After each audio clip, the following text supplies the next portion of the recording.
There was a situation when my family used to, are you sure you know what you're doing? And my honest answer is no. Were you afraid at some point in time?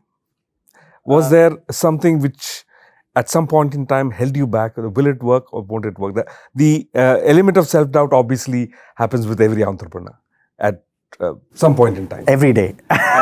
So when I keep saying we are a podcast company, they come back and, oh, I know, broadcast, yeah. I said, no, it's podcast, not broadcast.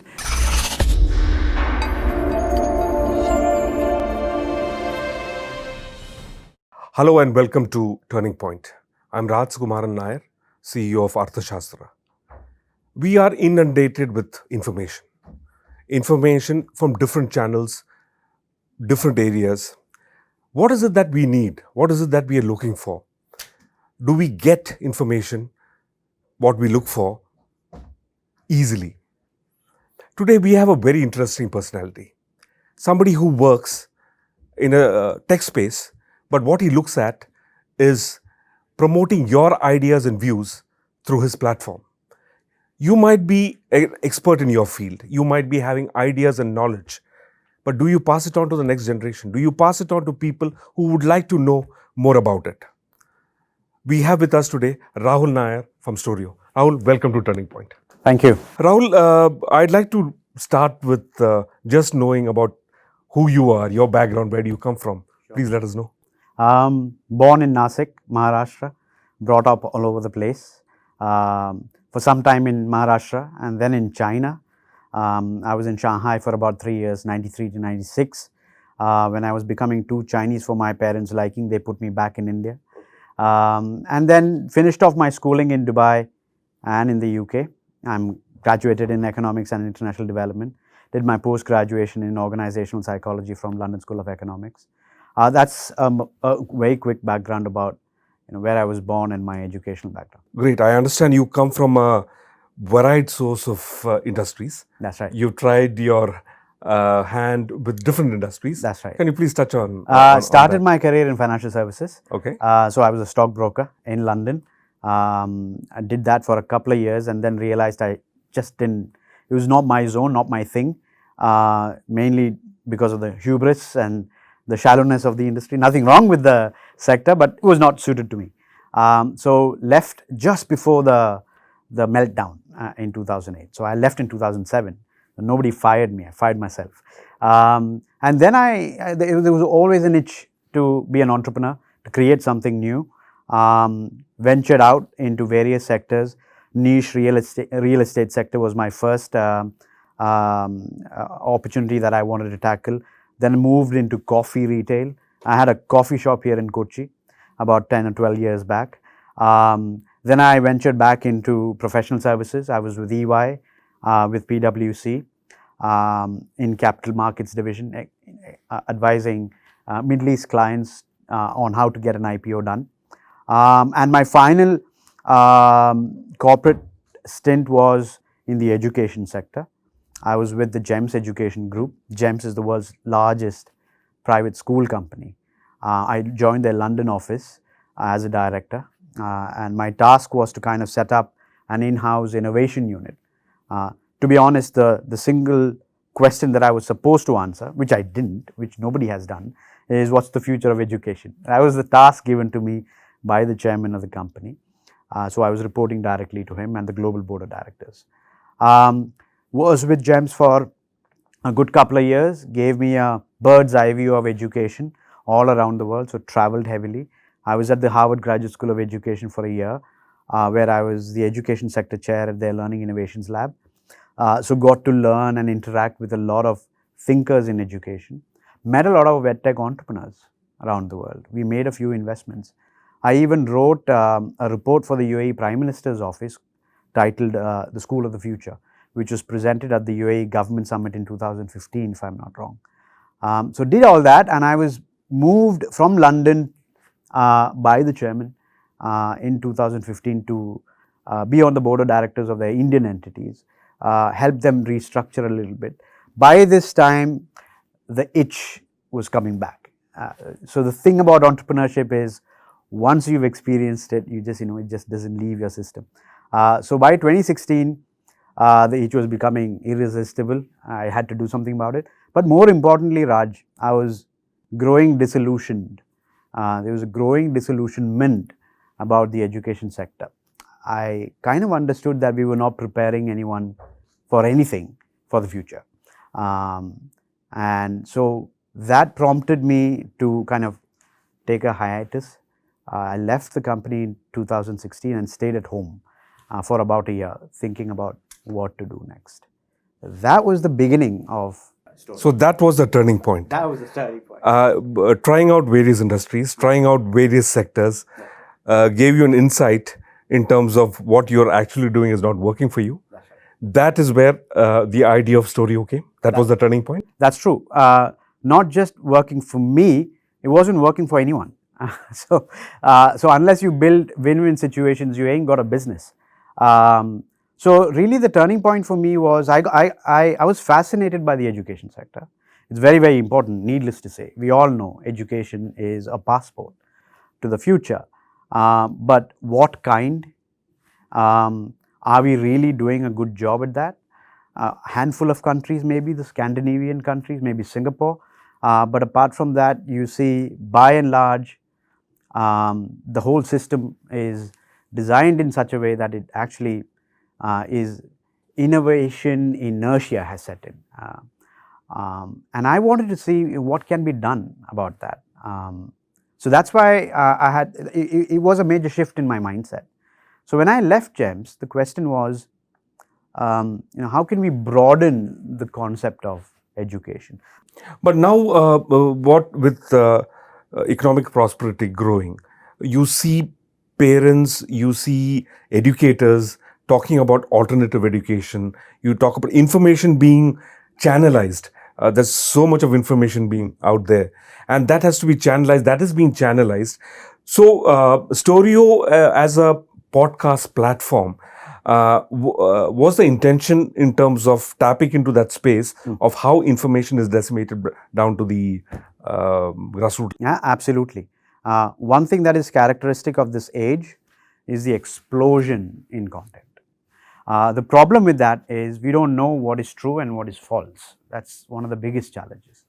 Authenticity of the content is questionable, whether it is Wikipedia or the Google search results, whatever it may be. There is just so much information, and much of it is misinformation, disinformation, and we know the consequences.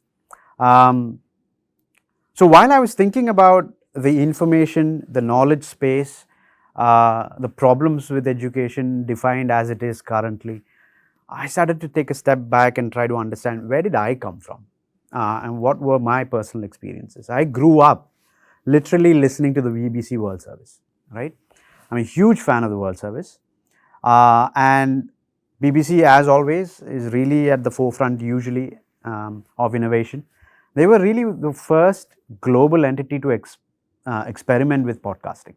So listeners like myself, we were always asking BBC, how can you make your content available for us when we want it? Because usually the programs are aired at GMT times, which is inaccessible to us, especially when you're traveling. Eventually, when podcasting picked up, BBC was one of the first groups to make their aired programs available as podcasts. So that's how I got into the world of podcasting, through BBC. And it was great. So you could listen to all the BBC's programs whenever I wanted, simply download it onto your smartphone and voila. And that played a huge role. So I would say, to a large extent, I've been educated through the BBC. Maybe even to the extent beyond my, classic education, the schools and the universities. I learned more from listening to the BBC World Service. And I thought, isn't that a bit fascinating? In this day and age where you have teachers, professors, videos, internet, audio helped me in a big, big way. So then I thought, wouldn't it be the case with many people? And if so, then let's explore this phenomenon a little bit more. So I removed the listener hat and I wore the business hat, looking for problems to solve, because if you don't have a problem, you don't have a business. So when I looked at the podcast space, there were two big problems to solve, and that is the first thing is what you mentioned, the information explosion. Right, podcast is growing at a phenomenal rate. about 1,500 new shows coming online a week. There's more than 700,000 shows available on the internet, millions of episodes worth of content. Storiyoh has a database of some 500,000 shows, 180 million episodes worth of content. Now, that sounds impressive for a second, because you as a listener, you don't care about that. What you want... What is relevant to me? Exactly, right? So, first problem, content discovery. And how do we go about solving that problem? We architected the platform as a social platform. This is the first. This is the first platform of this kind. Yes. So we thought, look, when you think of your next restaurant that you want to try out, the next book you want to pick up, or the next holiday vacation spot, you might have your choices and biases, but you would still ask around. Your social capital is important. Ratings, reviews, friends and family, that's how you make a decision. Why not in the podcast space? So let's bring in the community, because otherwise, if you download Google Podcast or Apple Podcast, you see it's a black box experience. You and I can be on the same platform, same app, but we are disconnected. I don't know what you're listening to. You don't know what I'm listening to. You don't know what I'm liking and sharing, and vice versa. I thought that's ridiculous in this age. And besides, why isn't it social? It should be. So that's the first thing that we're doing. So making audio social. So that's the first experiment we're doing. So this idea hit you when you were taking a sabbatical for about a year? That's right. So you built upon that idea? Absolutely. So who did you bounce off this idea with? With my brother. So at that time, he was at LSE. He's finishing off his PhD at the LSE in Management and Information Systems at the LSE Management School. And we kind of had this regular back and forth brainstorming sessions, thinking about audio, and we started thinking, this is so weird. You know, we both are listening to the same thing, but we have to get on WhatsApp or on a phone call to exchange ideas. Hey, did you listen to that? Hey, did you listen to this? Why isn't it on the same platform? And then that was like a aha moment for us. So you've created a platform where an ordinary individual who's talented and experienced in a particular subject, who can put up the content on your platform. So how does it work? Is it through a subscription model or is it a paid model? What is the... That's a very good question. That leads us to the second business problem that we identified. And that is the lack or the absence of a business model, right? Podcast world operates on free content distribution model, just like radio. Monetize through ads. That's the hope. And if content creators can do that, fine. But unfortunately, it's not sustainable because all the ads are going to big platforms, YouTube, Facebook, Google, and what have you. And the bar is way too high for the ordinary content creator to attract ad revenues. And if that doesn't happen, well, we have a tragedy, because then you're left with only the major players doing podcasts. Then it's an oligopoly, monopoly situation. We want to avoid that. Podcasting has got a lot of potential. So to democratize that, we need to bring in a model where content creators can really monetize without having to rely on advertisement, which is, simply speaking, sell your content directly to the listener. Now, it's unheard of in the podcast industry. So we are really the first marketplace to enable that to happen.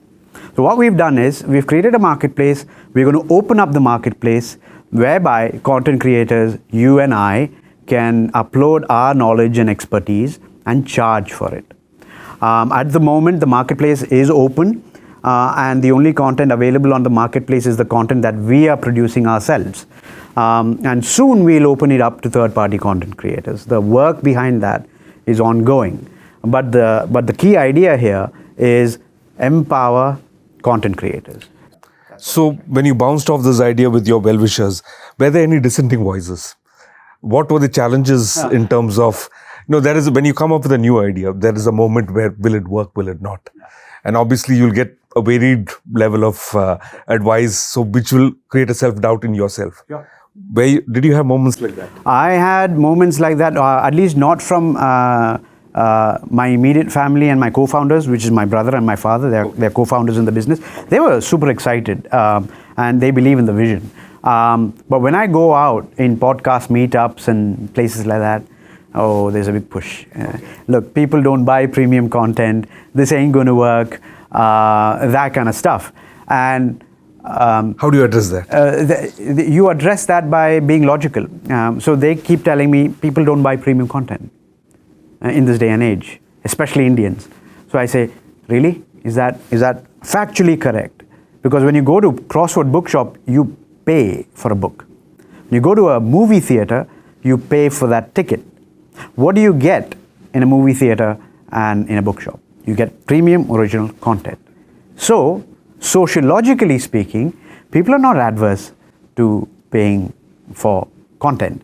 Now, that content may be good or bad. You know, the book that you purchased may be absolute nonsense, but you still had to pay for it. You don't go back to the publisher and say, I want my money back. Sure, right? sure. So why should it be any different for audio? So how's been the response in the market? Right. That's the real test of the... So I decided to jump in. So everyone's sitting on the fence. So I said, look, I need to launch this marketplace and it needs content without which you can't launch it. So we decided to get into content production ourselves. So that's how Storiyoh Studios was born. So moving from a technology company to a media production house. So then we started producing content, and then the question was what content? Then we thought, Malayalam, why not? We're all Malayalis, we're company registered here. There isn't any high quality podcast in Malayalam, so let's do it. So then we got into producing Malayalam podcast shows. And we put it out for sale just a couple of months back. And we've seen people actually come onto the platform and buy content. So the initial response has been very positive? Positive, right? So if one person can come and buy content, well, psychologically speaking, then a million people can. It's a matter of broadening your library of content, creating more awareness among people, and etc., etc., etc. So the challenge right now obviously is on the content side. The challenge is on the content and the awareness side. What is podcasting, right? In India, there are about... What is podcasting is a fairly known subject. For you and I'm happy to say that for some of us it is. Okay. For a vast majority, I mean, if it has to reach the middle of the bell curve, we still have a way to go. Okay. So when I keep saying we're a podcast company, they come back and, oh, I know, broadcast, yeah. I said, no, it's podcast, not broadcast. So people still not 100% sure what is So what are you doing to educate your future? The best way to make people understand is to allow people to do it themselves.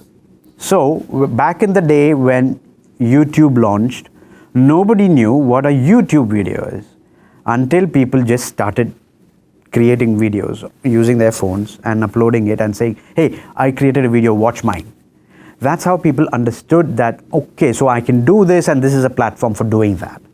So we need to enable people to do that, and we are creating the tools to do that. So in the next couple of months, we'll be rolling out tools whereby every one of us sitting in this room will be able to record a podcast using their smartphone and upload it onto our platform, and then go and tell our family and friends that I've created a podcast episode.